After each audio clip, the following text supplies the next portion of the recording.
She galvanized me, steady like steel, back on my feet, living for the thrill again, loving for another day.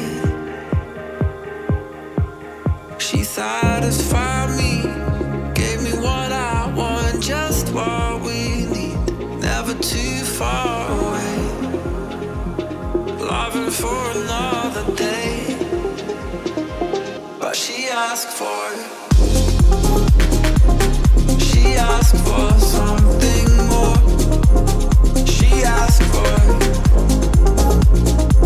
yeah, she asked for something beautiful. She asked for, yeah, she asked for, she asked for something beautiful. She mystifies me, tell me what I did wrong, I plead.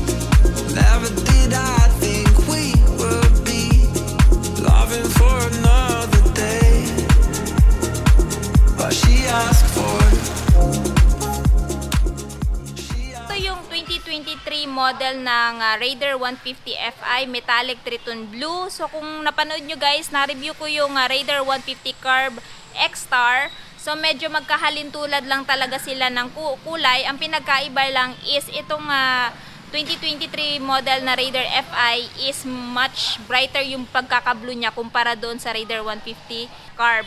So dito sa front guys, meron siyang color combination na black at saka bright blue. So napakaganda ng paint job guys, and napansin ko lang din pagdating dito sa kanyang pagkaka-blue, meron siyang parang glittery effects, no, doon sa mga katulad din sa mga motor na na-review ko. At the same time, aside sa paint niya guys, meron din siyang decals dito na combination ng glossy black at saka silver. And meron din siyang decals na X-Star. And then dito sa headlight, nandito pa rin naman yung emblem niya na S, yung kanyang M-shape na LED headlight. Ayan.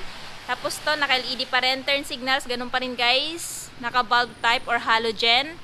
Suspension sa front is telescopic fork suspension. Yung kanyang suspension guys is matte black dito. Fender is glossy black. Ayan, meron ding glittery effects. No, napaka-attractive tingnan. And then yung kanyang mags guys, katulad din dun kay Raider Carb na X-Star na bright blue. Ayan, ito yung Raider Carb guys. No, same lang sila ng color ng mags. Braking system sa front is naka single hydraulic disc brake with dual path piston brake caliper. Tubeless tire na din po itong isang to na may sukat na ayan, 70 by 90 by 17. Basta tubeless tire na guys, kung mapako ito, hindi basta-basta mag-flat. At the same time, tingnan natin guys dito sa kanyang body, no. So kita nyo naman guys kung gaano ka-aggressive yung kanyang bagong labas na model ng Raider 150 Fi 2023. Sa color niya guys, nag-complement talaga yung color na blue doon sa silver at matte black. So dito sa body guys, kung mapapansin nyo, ito guys is decals to, no? So obviously, yung nakalagay sa decals niya guys is yung kanyang specs, no, sa kanyang engine, which is dual overhead cam 4-valve liquid cooled. Yan, Suzuki Advanced Twin Spar Frame at saka yung pangalan niya na Raider R150. Tapos yung kanyang X-Star 6-speed transmission manual guys, and yung napakahabang decals na yung brand niya is Suzuki. So aside sa decals niya guys, paint niya dito is silver. Ayan. So para sa akin, napaka-astig ng kulay ng bagong Raider 150 Fi. No, so sa mga mahihilig dyan sa blue, ayan, ito na yung hinahanap nyong Raider 150 Fi. And syempre, available ito dito sa RCM. Of course, dito sa kanyang napakahabang decals na Suzuki guys, may nakalagay dito na Hyper Underbone. Ayan. So ito kasi yung tinatawag nilang the pinnacle of underbone. So ayan guys, balik tayo dito sa handlebar. Check natin ano yung mga meron dito na buttons, kung meron bang nabago or may nadagdag. So dito sa right side guys, ganun pa rin naman. Nandito yung kanyang electric start. Ayan. So ang kanyang kickstart is hindi pa rin tinanggal. Andito pa rin. So good thing yan guys, para pag halimbawa ubos na yung battery nyo or sira na yung battery nyo, meron pa pag-asang umandar tong motor na to. Sa left side, meron siyang park light. Ayan. So nandito yung off, idling, tapos pag gusto mong i-light.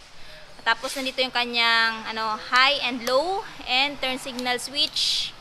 off at saka yung horn. So, check natin yung horn guys, kung gaano ba kalakas. No? Eto na. So, ayan guys, para sa akin, tama lang yung busina niya, hindi ganun kalakas at hindi din ganun kahina. Tamang-tama lang na ma-aware yung bubusinahan mo, ano? And of course, yung sinasabi ko kaninang light guys, aside sa kanyang park light, pwede din niyang i-off yung dashboard, yung ilaw ng dashboard mo. So, ayan, kung ayaw mo gamitin yung ilaw ng kanyang dashboard, pwede mong off. Tapos kung gusto mo namang pailawin, yan, pwede mong i-turn on. So, yung kulay ng kanyang dashboard, guys, is parang bright orange. No? Parang may combination ng red. So, ayan, kitang-kita mo lahat ng information na meron dito sa dashboard. So, anong meron dito? Of course, yung RPM indicator, speedometer, time, gear indicator, kung anong gear ka na, makikita mo dyan. Fuel gauge indicator, at syempre merong select at saka adjust button. Dito sa select, ayan, trip A, trip B, kilometer, trip A. So, ayun lang guys, yung makikita mo information dito. Tapos yung adjust naman is for the time, kung halimbawa magsiset kayo ng time nyo. Obviously, same lang sila ng dashboard ni GSX. So, ayan guys, kung ano yung makikita mo dito is ganoon din dun kay GSX. Tapos may nakalagay dito na neutral indicator light at saka RPM indicator light. Ayan on. Yung kanyang turn signals indicator light. Ayan guys. Ayan. So, pagdating sa key guys, same lang din dun sa dati, no? Mechanical key, meron din siyang key shutter. So, kung halimbawa gusto nyo po itong i-lock, ang gawin nyo lang is, ayan, para hindi siya madaling mabuting-ting kung ipapark nyo to sa matataong lugar. So, sa grips, ganun pa rin guys, yung stock na grips ni Raider 150 Fi, walang pinagkaiba. Pagdating naman sa lever guys, sa kanyang clutch lever, malambot. So, good thing para sa akin to, hindi masyado mangangawit yung left side na hand mo pag halimbawa magka-clutch kasi napakalambot lang. Ayan.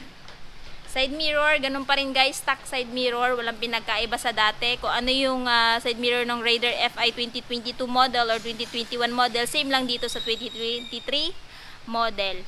And of course, syempre yung kanyang compartment sa front, nandito pa rin naman. Yun. So, meron din ditong paint na bright blue. Same lang sa paint ng kanyang fairings, no? So, check natin. So, gano'ng kalaki yung kanyang capacity. So, ayan guys. Medyo malalim. Pwede mapaglagyan to ng phone, no? Yung keypad na phone or papers ng motor, coin purse or coins, pwede ilagay dito. So, kung ano pa yung mga personal belongings ninyo na medyo maliliit, pwede yung ilagay dito guys. Ayan. So, nag-complement talaga yung color niya na bright blue dito sa kanyang body build. Uy. So, sa upuan guys, standard pa rin, katulad pa rin ng dati, meron pa rin mga angulo para pag halimbawa, no, uupuan nyo to, hindi dudulas yung pantalon nyo, or kahit anong klaseng pantalon nyo is match na match dito na hindi dudulas. Pagdating dito sa side, so ayan guys, katulad din ng Deca sa kabila, yung kanyang engine specs. Tapos, nandito yung kanyang brake, apakan ng driver, kickstart, ayan. Yung kanyang sporty muffler design, napakastig pa rin. Tapos may guard na dito para hindi ka mapaso o yung angkas mo. Yung kanyang paint guys is silver. Apakan ng angkas, ayan. Matte black yung dito, silver yung nandito. Tapos yung kanyang exhaust end cap silver din. Yan. So talagang match na match ano, sa color ng kanyang body. Tapos sa gulong naman dito sa likod guys, is tubeless tire pa rin siya na may sukat na 80 by 90 by 17.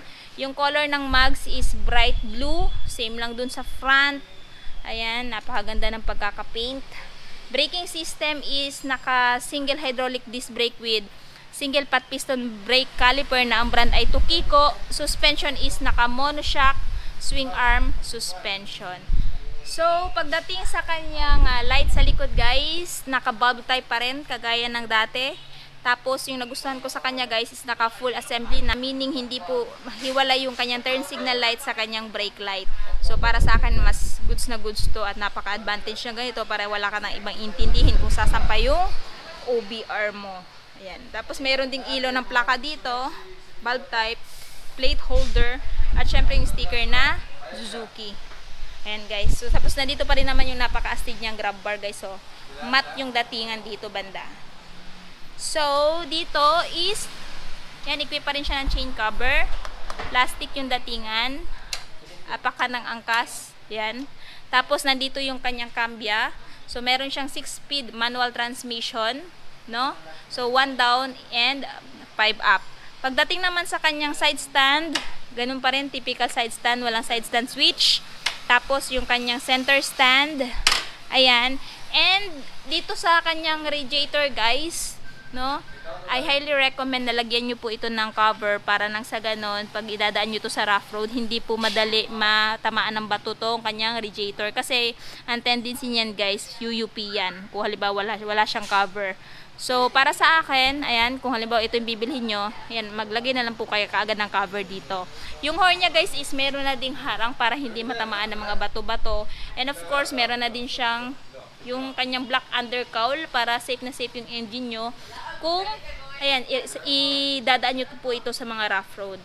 So, pagdating naman guys sa kanyang fuel tank capacity, meron siyang fuel tank capacity na 4 liters at yung giniklaim ni Suzuki na kanyang average fuel consumption is 50 km per liter. So, napakatipid niya na po sa gasolina dahil po siya ay FI na. Pero it may vary pa rin guys sa throttle hobby ng driver. Kung kaskasero ka, hindi mo pa rin po maabot yung 50 km per liter na kiniklaim ni Suzuki. Pero ang takmong pogi ka lang, well, possible na maaabot nyo po yung kanyang napakatipid na fuel consumption. So this motorcycle is powered by 147.3cc to be exact.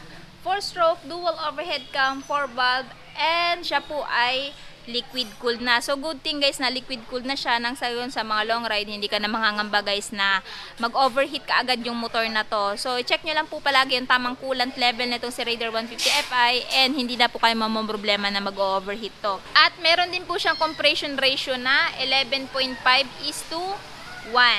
So, ayan. So, meron po siyang ground clearance na 150mm. So, sa mga malalaking hams ng Pinas, hindi na po basta-basta matatamaan yung ilalim na bahagi ng motor na to, which is yung kanyang bandang undercowl. Kung interested po kayo dito sa motor na to, this 2023 model Raider 150 Fi Metallic Triton Blue X-Star. So, meron silang 2 color variants, which is itong blue at saka itong matte red, no?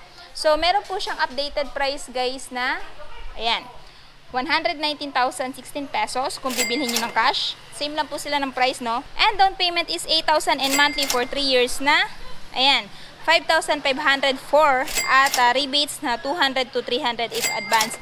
Anyway guys, meron po kayong bracket na mapagpipilian dito, 12 months, 24 months at 36 months. So, pili lang po kayo kung alin po yung gusto nyo magiging monthly dito. So, this motorcycle guys is available po dito sa RCM Suzuki 3S Abansanto Street, Tagum City.